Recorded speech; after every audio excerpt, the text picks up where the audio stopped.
Hi there, it's Claire Paris with Paris Group Realty, LLC, and today we're discussing the seller's property disclosures from the buyer's perspective.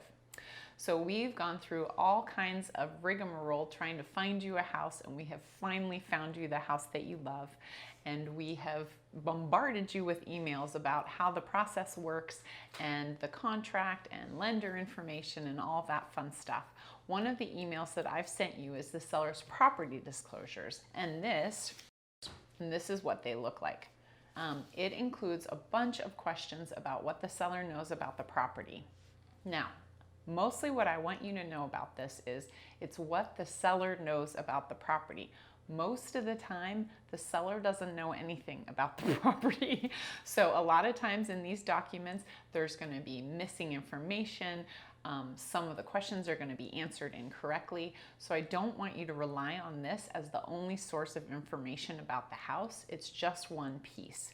The more important is the home inspection, where we actually have a third party looking at the property specifically in real time to check and see if any of the things that the seller says is actually true. And that's pretty much it. There's also the lead-based paint disclosure. And most houses in Portland are going to have lead-based paint. But the thing is the seller's going to say that there's no lead-based paint because no one actually tests for it.